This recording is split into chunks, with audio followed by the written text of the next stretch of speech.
Living alone, it's great, it's fantastic, but it's expensive.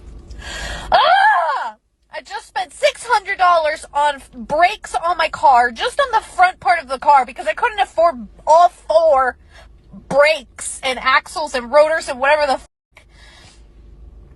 and then now I just paid my car payment, which is $500, so I just blew $1,100 in like 3 hours, and it wasn't even like fun, you know? Sorry, it's just so overwhelming. Like, you work and you work and you work and you work and you work and you work, and it's just to pay off like your basic necessities. Living alone, it's great. Now we're in this space where single women are starting to see the weight of being single. And this is what I think we should, have a really good open discussion on. I mean, we touched on it briefly before, the fact that women have a much higher operating cost than men do. What happens now when the AI comes in and a lot more women, lose their jobs and the cost of living keeps increasing? What do single women? Yeah, she was shocked that things cost money. I mean, I was aghast myself. I was like, "Oh my God, you mean brakes cost money? Say it isn't so."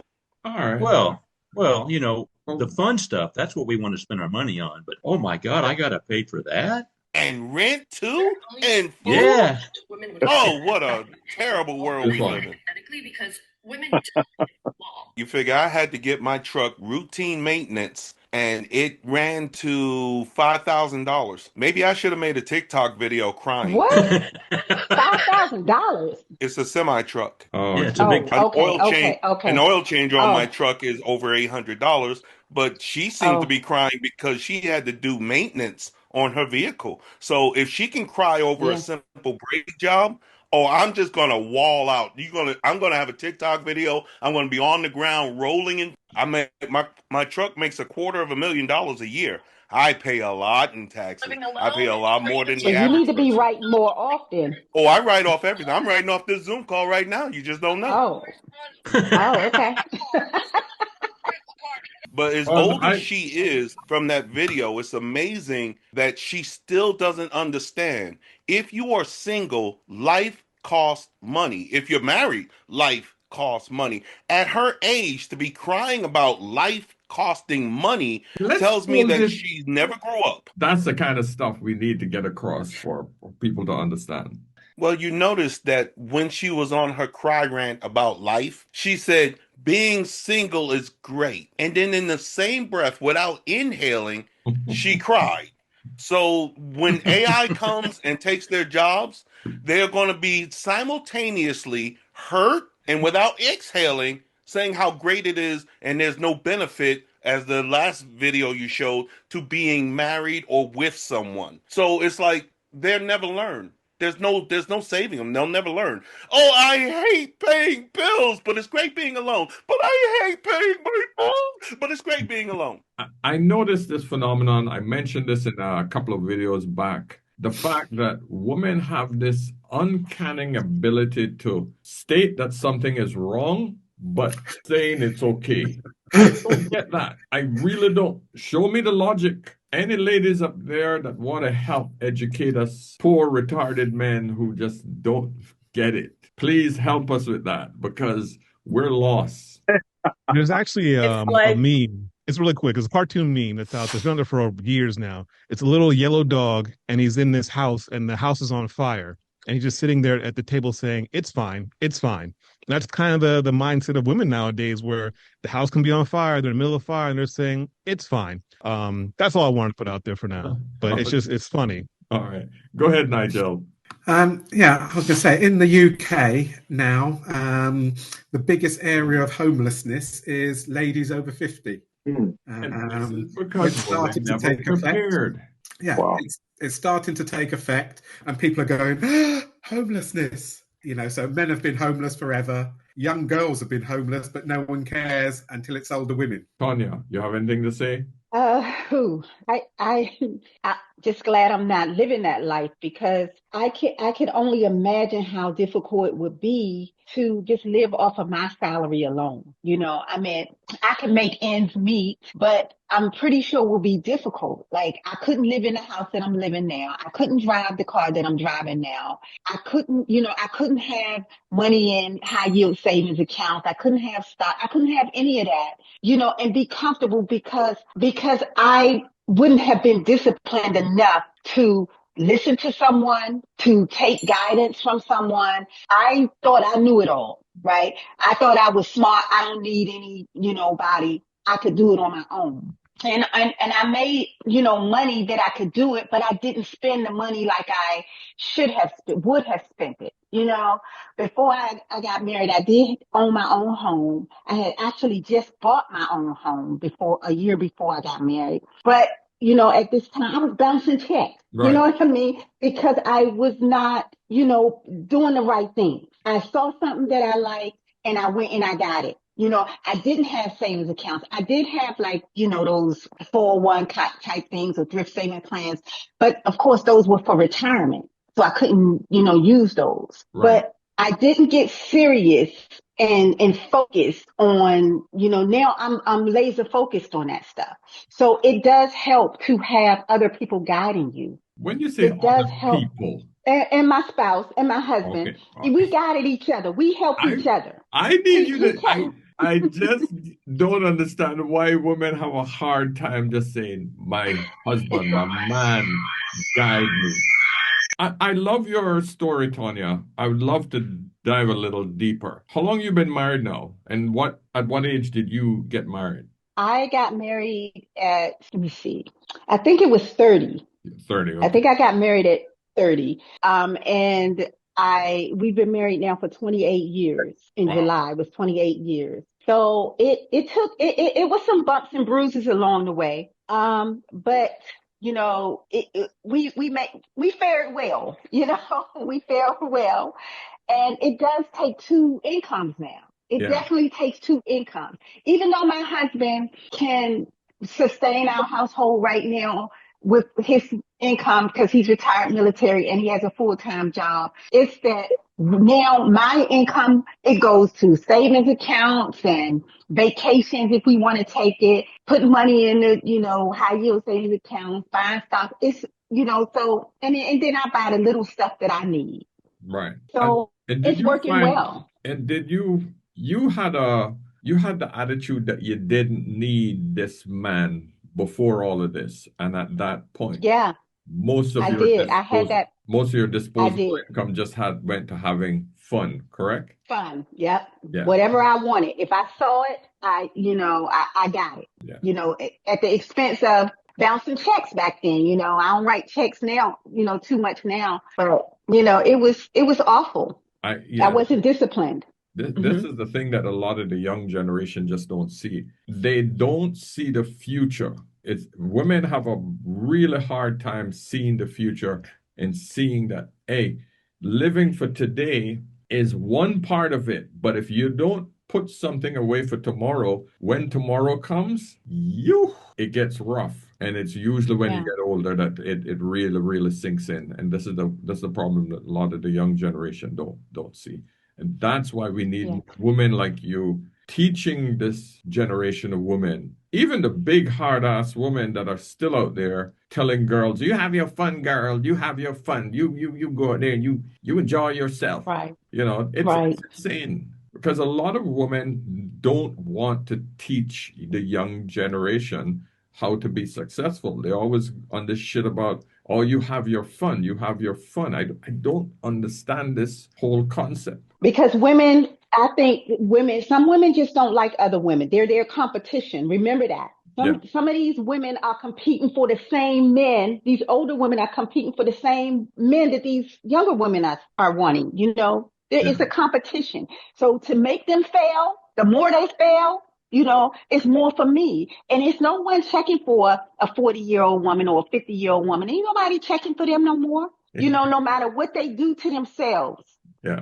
No matter what they do, the BBLs, the eyelashes, the nails, all of the things that men say they don't care about, they continue to do. Yeah.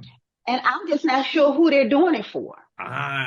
We are trying to figure that out. I think every man here is still trying to figure out who they're trying to impress, because it's definitely not men. Because we've been telling women from day one, we don't want the BBLs, we don't want the hair, we don't want the nails, we don't. Which man here ever looked at a woman and said, "Oh, I love her nails, man. She got some sexy nails." Any man here, please just raise your hand if you have ever looked at a woman's nails and said, "Man, those are some sexy ass nails, man." Whew. Boy, look at those nails, Paul. Hey, Paul, check those nails out. Mike, put your hands down. What do you just no?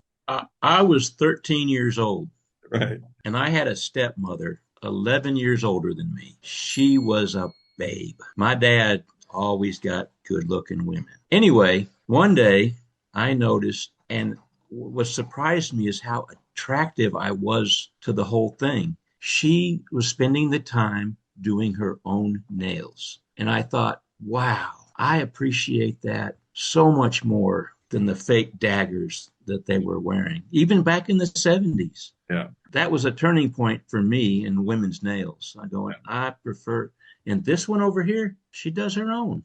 Yeah. She always is clean. Listen, keep it nice, clean, varnish, polish nails. That's fine. But the excessive, the amount of money women spend on their, especially black women, spend on their nails is ridiculous. And don't get me wrong, white women as well. My dear wife there, she spends the money on the nails as well. Well, to be honest, she's cut it down a bit now that she's out of the corporate world. She does them herself. But before, I just keep asking her, "Where are you going?" "Oh, going to the salon, going to the salon." I say, "Nails are fine." Paul, question for you. Yeah, sure. Since you were in fashion photography, I know as a young man looking at Vogue and all the magazines, I did look at women's hands. No, none of those women had extensions. None of them had. It was just You're basic. right. So I got used to women who had basic manicured nails, and when things went south, I saw that number one is a ridiculous expense, and number two, it wasn't attractive because of what I'd seen in whether it was Ebony, Jet, Vogue, pick a magazine, Bazaar, Harper's Bazaar. You just didn't see it. So I don't know when that changed over the last 10, 20, 30 years, but even my ex, even though she decided to go back to Greece. Beautiful hands, beautiful nails, and everybody commented her similar to what Mike just said of her taking care of her nails, but she never spent that $100 every 2 weeks. So what happened? What happened in the fashion world? Because you would see if the ladies are looking at fashion for clothing and for other things, why weren't they concerned about the hands as well? Tanya? Hey, Paul. Yeah. You know what? I don't know. Because if you notice, every time they go to get their nails done, the person doing the nails always wear a face mask and stuff to protect themselves from the chemicals and stuff, but nothing for the customers. Yeah. Well, the whole good point. There's certain gels now that are now been banned in the UK. The UAE, the EU, the EU, European Union, because they're now finding giving them cancer. And also, too, if you notice, the people who are doing the nails, they don't have their nails. Their nails don't look like that. Their nails, they never make their nails like that. Yeah. But they're good at telling the customers. Yeah, they're good at telling their customers, "Oh yeah, you need this, you need this, you need this." Yeah. And it's just racking up the bill. But another thing, go on. Go ahead, I want to make one observation, and you let me know if I'm wrong, gentlemen. Every single action that women do for enhancement came out of the strip clubs. Yeah. BBLs. Oh, I was just ready to say something like that. Breast implants, eyelashes. Yeah. Well, many people attribute it to the increase of the trans and the LGBTQ movement because men were trying to look more like women, so they over accentuated what women were supposed to look like, and some of the women thought that was great, and they continued it. That's what the research I saw. Wow. And so, there's a couple of documentaries that talked about that, where the women really said that's how they got it. from men trying to look like women. I think it's more along the lines that women understood that right in the strip clubs and the whorehouses, right, that women attained much more money if they were adorning these things that women did in those places, and it came out of the whorehouses and out of the strip clubs onto the streets. Everything that you see there is now being transformed Mainstream. out on the street. Mainstream. Mainstream. Mm-hmm. Exactly. Yeah. Well, as soon as those ladies leave, they take all that stuff off. So that's silly. Yeah, but in the club, they make money on it. It's an illusion. It's a costume. Right. They don't. Yes. Yeah, it's a costume. Yeah. But I did want to say, I think women today are, my husband says this all the time. They're looking at the loser's playbook, right? They're taking their cues from the loser's playbook. It's these people, the people that these women are imitating, they're not on top. Yeah. They're not getting anywhere. They're not getting, you're taking your cues and your lessons from the loser's playbook. Yeah, you're right. It was another video that I saw where a woman who said she was a stripper, and she was telling these women out here who are not, she was like, why would y'all want to dress like us? If you want to be known as that, why would you dress like that? That's what we do in the strip club. Why are you out here in the streets looking like that if you don't want to be called that, or you don't want to be labeled that? Or why would you dress like that? Yeah. Because it's just like if a police officer, you saw a person with a police uniform on, you would think they were a police officer. If you see someone with a whore uniform on, you would think they're a whore. Yeah. And it's just that. Oh, I forgot. I don't know if you can say that on YouTube. Sorry. 304. Sorry. That's not better. But yeah, you only emulate that which you wish to be. You elevate what you wish to be. So that tells you that women who do that secretly, they might not even realize it, they want to be that. So that's what they emulate. I disagree with that. Yeah. Go ahead. I would say it's herd mentality. Women are very much group animals, and they will do what the group want, even if they know it's the wrong thing to do, because they don't want to be ostracized from the group. They're in the wrong group. There you go. I think it also comes down to money as well, because they see money as winning, and these women that are making the money and dressing a certain way, and the eyelashes and the nails that they're trying to emulate, they're millionaires or billionaires. Look at Kim Kardashian. Every girl now, that's the look now. They look like Kim Kardashian clones, basically. Yeah. Or the sexy reds with the red hair and the color. Like I said, I think there's chasing the money and, like you said, the group mentality, but a lot of them aren't going to make it to that level, but they're trying their best to do that. And they think that by looking a certain way, a guy's going to value them that way and be more willing to give them money or to give them a certain lifestyle so they can live their soft girl lifestyle, as they always say. Well, I have a question for especially with women. I think a lot of people they do stuff, they don't know where that come from, the origin of where that come from. So I know a lot of women, I know Nigel say herd mentality, which is true. But what I do see with women, they don't know they do a lot of things, they don't know where it's originated from. So how do we circle back to sometimes you have to show people or where exactly that came from. So how do we circle back to put in perspective for them? Well, I don't know if it even makes any sense, to be honest, because most people don't care. They only care. Most women only care that they're here now, that they're accepted by the group. What we need to do, and we've been trying it, is to bring shame back. But that no one is shameful anymore. No one. This is the problem. I just watched a video there, a woman on a bloody podcast, and she said, I just want a train ran on me. And I'm just like, why? Why is that necessary for you to say that? And then proceeds to say, well, that's all most women's fantasy. And you saw the comment section about woman after woman. Yeah, you're on your own with that, sis. You're on your own with that. You're on your own with that. But the fact that she said it, and then you have other women out there who's admitting that they have venereal diseases. Then you have women who just shamelessly just saying, "Oh, I slept with him, and then I slept with his friend the next night," and you just say to yourself, "This is where we are at with the females in our society," and we're wondering why we're not. No man is interested in getting married to any of these women. Right. Most men don't see them as valuable women. And when Okay.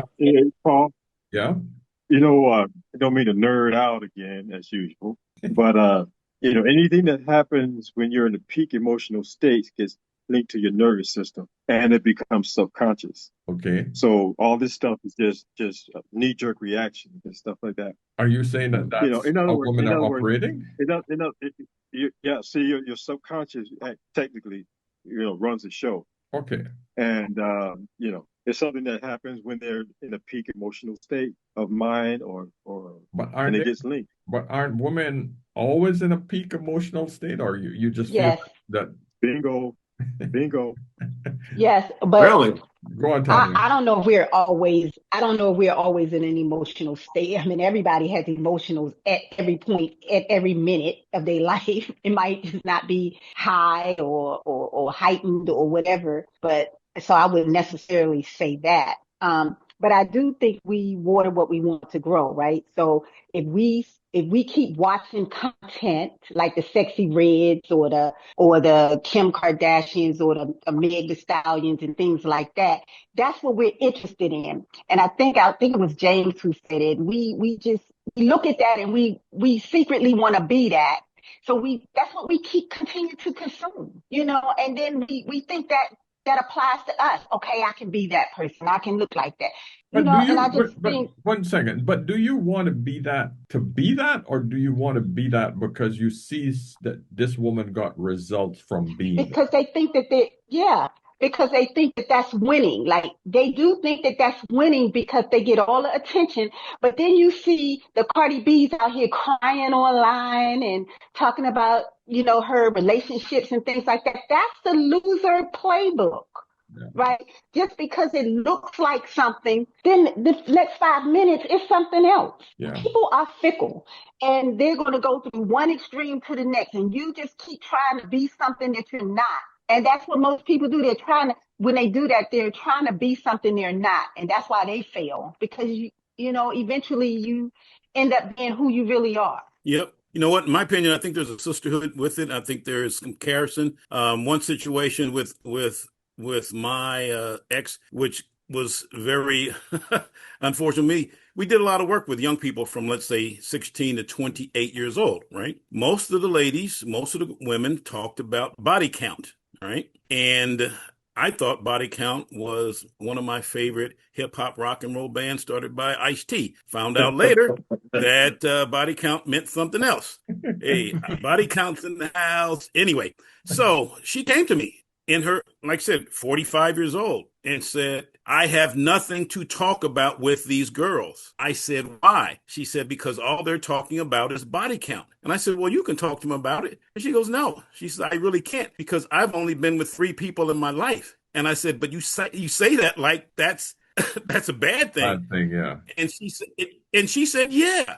It is. I have nothing to share with them. You don't want to talk. You don't want me to tell about our exploits. So that means I'm down to 2, and the other 2 are gone. And I looked at her and said, what is the problem? And the problem was she felt bad in her 40s that she wasn't having, quote unquote, all this fun that these people were having in their 20s. And that was one of the reasons, we moved apart, because I'm looking, I'm on the phone, I'm checking this, you start getting paranoid when they're not there on time and not responding to text messages and phone calls. And she finally said she wanted to play catch up. And I said, the only way you're going to play catch up is to become a 304. I didn't use that term at 45 years old. Yeah. And she said, that's fine. And it's shocked. District manager of one of the major hotel corporations in the world. And she was trying to go backwards to high school and college. Yeah. What are you going to do? I know you don't want to get too much into the Bible, but there is the story of Lot's wife who knew what was going on behind her. She knew what was going on behind her. She knew they were getting the axe. She still turned around. Yeah. Yeah.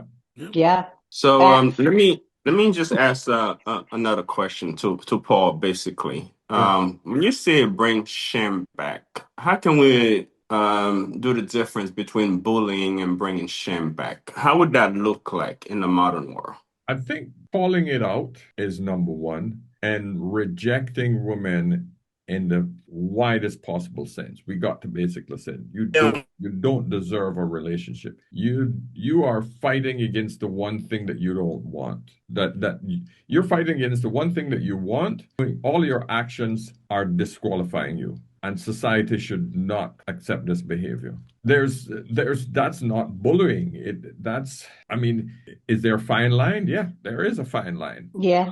But what has Yeah. happened Yeah, is but that we have now made shame into this thing called bullying, and now Mm-hmm. we equate the two to be the same. Mm-hmm. Because bullying is actually what makes us actually a lot stronger. All right. Like a man who's been Yeah. bullied come out on the other Yeah. side. Yeah.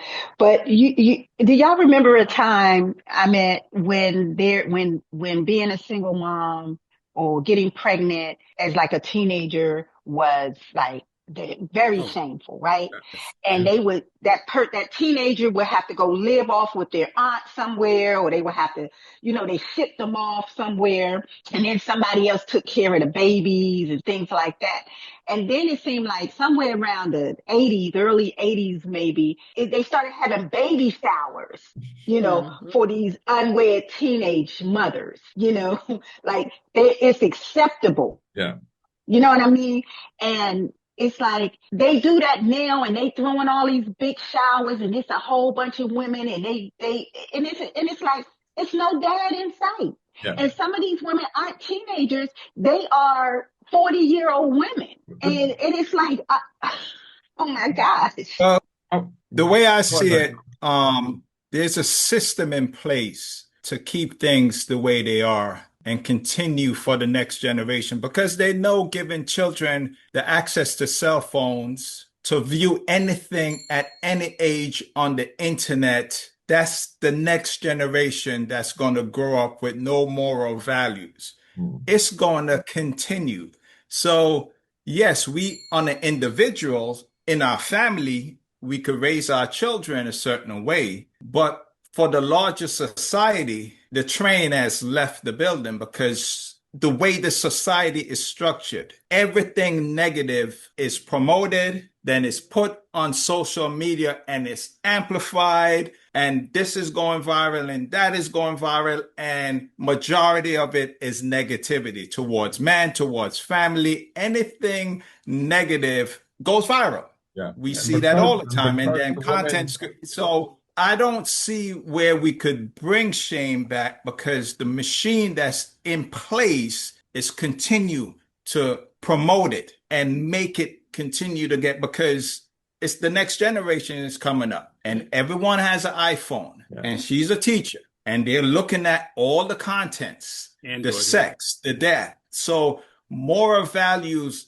is not being instilled in them in the early age. Yeah. So as they grow up being, I'm an LGBT, I'm this, I'm that. It's all going out the window where all of this is normalized. Women are addicted to the attention. It's the attention that women get from this. And there's nothing that gets more attention than negative attention. And women don't care where the attention comes from or how it comes to them. They are, as long as they are the center of attention, that's where their addiction lies. And like you said, it goes viral. Everything negative will go much more viral than something positive these days. And that's why they don't have a problem. Massive outbursts. I need a train ran on me. Oh, I need 1,000. I need that. I want this. I did this. I sucked this. I did that. It's freaking insane. So there's no shame anymore. You know what shame used to do? Shame was the lowest level of punishment for a society. Shame was designed to keep a society's morals and values in check. It was not a serious enough punishment to take you to court or to jail or to whip you, etc. it was just the lowest level so that the society will know that, hey, you don't do that. That's not good for the society. Having a kid out of wedlock puts too much stress on the society to take care of the child, too much stress on the parents who is already on the grandparent. The child, it don't have a father figure. All of these things were not good for the child or the society. So society would shame you into making you realize that that is not a good move for you as an individual. But now that's all gone. And that's why we're having societies that are collapsing. I'm saying this is just one of the contributing factors. Basically, what Gary had said, I was going to say, but it's not just since the phones. I don't know who's heard the speech that Paul Harvey did, 1965. If you haven't, search for it. He basically said how to ruin the world, and it starts off with promiscuity, break down these things, find a way where you can bombard people with the news and the bad news. So he was talking about social media 60 years ago. Yeah. But, everything that he's saying there is basically the plan to mess it all up. And that's 60 years ago, 1965, he did that. Wow. And you notice how he said it, it's true, and yet we still did it. The same thing like the AI thing, man. They've warned us a long time ago that wasn't good, but yet we're here. Mike, you want to say something? Well, I just recently heard something, but I haven't verified it yet. So I wanted to know if anybody else, because that thing about Paul Harvey may be interconnected, but even at a very young age, in 1966, as an elementary school student, I saw this. It started with women revolting and gatherings in different cities and raising hell. And then in 66, the National Organization of Women started. And you'd see NOW now plastered everywhere. From my experience, that was the start of feminism. I know it started earlier, but that's when it really took off. And going from everywhere, from women wearing men's clothes, the whole gamut. But I recently heard that their manifesto, like I said, I haven't seen proof on this yet, I haven't verified it yet, but their manifesto was very similar to the Communist Manifesto. How do you bring America to its knees? Promiscuity, destroy the family, and yada, yada, yada, all this stuff in their manifesto. Has anybody heard that? Is that true? I haven't heard it. I haven't heard it, but the one thing is most of these people come up with these organizations, just like I'm telling you, Paul, just like in your video, they seem to think that their actions happen in a vacuum, that while they're doing those manifestos and these plans and these doomsayers, they actually think that while that's happening, it won't affect anything else. It's like you poison the air, like you don't have to breathe it. It's all the snake eating its own tail. Yeah. So if their manifesto is that, they do that as though the men who they're doing it to are going to sit there and let it happen. Madness. Yeah. My friends, listen, it's a crazy world that we're now approaching. It's going to get worse. The best you can do is prepare yourselves. That's all I would say to you. I don't see it getting any better. It's going to get worse before it gets better, is the best way to say it. I just always advise people, try to find a good partner, shack up with them and see if you guys can share a good life together, Right, Amelia? I think well, for those in the West, yeah, go on. For those in the Western world like myself, get your passport. Yeah, that's good advice as well. All right, gents, anything else you guys want to add before we wrap it up? I'm just wondering if relationships, they say, are 50-50, you can argue that statement. Then they say divorces, 50% of people are divorced. Of that number, depending on the statistics you want to reach, 84% of that 50% is caused by women, meaning divorce. Then what difference does it make what we do? Because some of these young girls are going to get married, they're going to get frustrated, and they're going to end up in a divorce situation either way. So it would be nice if shame would work, but it doesn't seem to be that much because they have no problem filing for divorce once things don't go their way. So my solution is simple. Secure your finances behind a trust. And a prenup so that they do not have an incentive to divorce you. Right. And you can say to told them, that to Miami Dolphins. Well, I mean, if you have this double layer of protection, and you say to her, listen, I don't own anything. We're renting everything from this company here. And the trust owns the house, and you're signing a lease with with the trust to rent the house, and you're signing a lease for the land and or whatever other properties or stuff that you have is all hidden behind a trust. And you do that before you get married. And then you sign a prenup to say, hey, whatever income that I make from this day forth, this is how we're going to split it. And that's it. Once you have those double layers of protection, then Great solution. sure, get married. Great solution. Get married after that. And then if she wants to leave, this is what you got. This is what you agreed on. Done. I think that's the only way you can protect yourself and just move forward from there. And you can sleep well at night feeling, okay, she wants to leave. Okay, good. And I agree with you, Paul, but people told Tyreek Hill of the Miami Dolphins that. People told, what's his name, from Colorado before he went pro. And 16, 17 months after they signed the contract, she says she wants a divorce. So, I mean, men got to listen. We definitely have to listen as well. If but you the young can, men have to. if I'm telling you, dude, the gun is loaded, don't put it to your head. The gun is loaded, don't put it to your head. Right. And you freaking put the gun to your head and it goes off. I can't help you after that. That's right. I cannot help you after that. You can create a company to clean up the mess. But the point is, that's a good idea. You went on the front end and the back end. You say, listen, take my course on how to avoid getting in trouble, how to avoid dirtying your house. Yeah. And then after the house been dirty, then you send him an email. Here's a course on how to clean the house. The course is Idiot Tax Cleanup Incorporated. The course is 2 lines long. Start a trust. Put all your assets in the trust. Before you get married, at least 6 to 8 months before you get married, make sure you sign a prenup. Make sure it's witnessed by a justice of the peace or a lawyer, or that's it. It's not freaking difficult. So, Paul, why are you looking at Gary when you say that? I'm trying to start trouble. James was too quiet for too long. I'm looking at every man.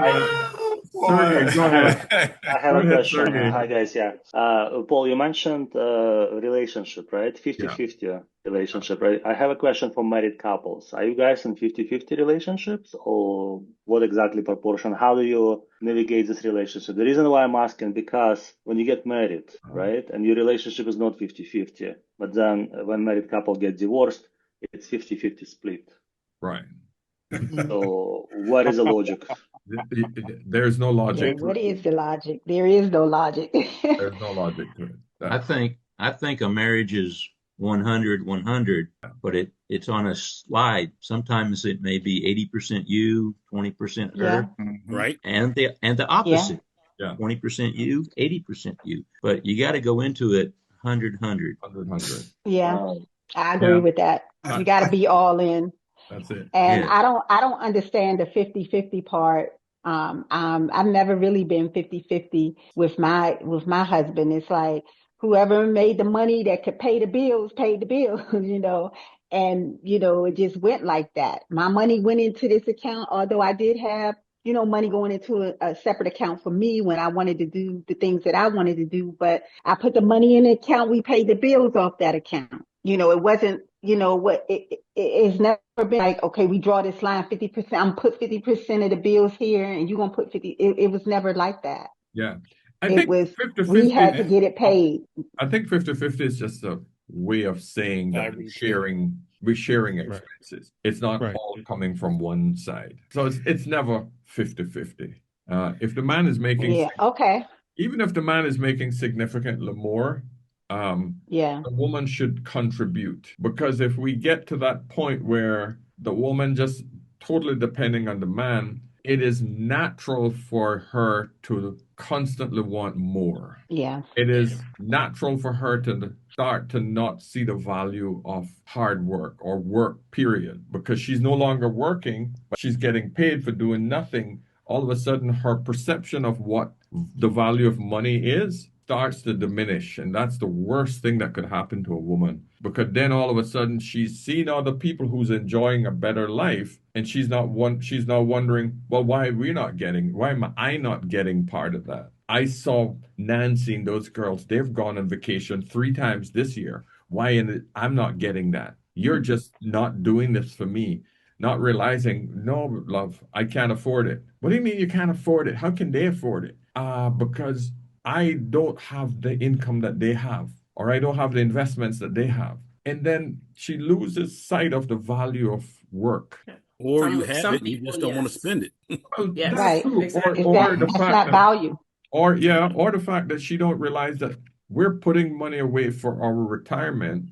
And if we don't make these little small sacrifices today, we're screwed tomorrow. Yeah. Right. Well, Yes. they have the old statement of the grass is always greener. Yeah, of course. These old proverbs and sayings have 100% meaning in the world today. It's just that we Yep. chose to ignore. We say the words like I said on school. People say words that they no longer believe in, but Yeah. they put the words out there without the power behind them. So the Right. grass is always greener. We say it all the time, but do we understand what it means? It's like people who throw Bible verses at you every 5 seconds, and they're the worst people ever. It's like it's madness. Yeah. The Yeah. grass Well, is greener where it's well, Hey, hey, James, what did you say that saying was? The grass is what? the The grass grass is greener. always greener on the other side of the fence. Now the My grass is dad. Say what the grass is not. where it's well, watered. Oh, let I'm me sorry. Oh, you know what? Oops. let- I said words with no power and meaning. No, you're yes. right. It's the grass is not. You're right. Yeah. Thank Well, you, the- Wait a catching it. minute. Well, Wait a minute. another way to look at it, and the one I used to use in my trainings was the grass is always greener if you spend your life looking over your neighbor's fence. Yeah. I have another one. That's a lot Yep. of words. Yep. If if if the Not that grass many is green, words. if the grass is greener on the other side of the fence, you can bet the water bill's higher. There we go. That's a good But one. they don't care about that. Yeah. And They don't have to pay it. They don't care. You're right about that. They the one don't I care love the about most, that. Artificial turf. the grass is greener where you water it, where you take care of it. Right. That's what I said. That is the Yeah, best that's one. a good one. Yeah. That's the Yeah. best one. Man, we just came up with. I'm gonna write a book. It's the book of the grass. Yeah. The grass and your ass. Grass quotes. Grass quotes. Grass Grassroots quotes. coat by the older man. I think one other thing I heard that's quite good is they say you should only marry a woman that you are happy to be in a divorce with. Oh, wow. Okay, that's Oh, powerful. wow. That's powerful. I gotta Oh, think wow. about that one. But can That's I give too deep. another I'm grass? gonna drown with that one. Sure, go on, give it on the grass. Can I get another grass from the 70s? Grass, or ass. Nobody rides free. Here we go. Y'all remember that one? I think we should. No, I don't. We remember that one. Yeah. I heard that And I one am recently. shocked I and forgot appalled about that it. Oh those my words will come gosh. out of your mouth. I'm shocked. I don't know if I can handle it. She's getting ready to start her Ask an Older Woman podcast. So this is the launch right here. There you go. There you go, I'm telling you, man, you should. Maybe that could be her byline. You need to start asking older woman, man. I'm telling you, I'm there for you. I'll be there to support you. Yes. We need that. I definitely like the auntie aspect of it, the aunties, because I have a nephew that I love telling him he's a bum. But that's because I'm the auntie. I can say that. You might. That's a name. Ask an auntie. Yeah, that's a good one. Ask an older auntie or ask an auntie. I think you should expand on that. Okay. Yep, I like it. All right, guys, let's shut this down. We gotta go and edit for tomorrow's video now. It's 8:00 here. Okay. Yeah, man, just gotta hustle every day. Yeah, hustling. Every day you're hustling. Every day you're hustling. Hustling. Gary, I need to All see right, you guys getting out there and doing your thing, man. It's too long now. Yes, we are coming. We are coming. I'm hearing this every week we come to you. I know, right? But we're in the final leg. Trust me. I'm doing the editing. I'm learning the software, the video editing. I know I know, but it's coming. Hey Gary, have you done a sit down, not for a podcast, but have you recorded yourself with like an action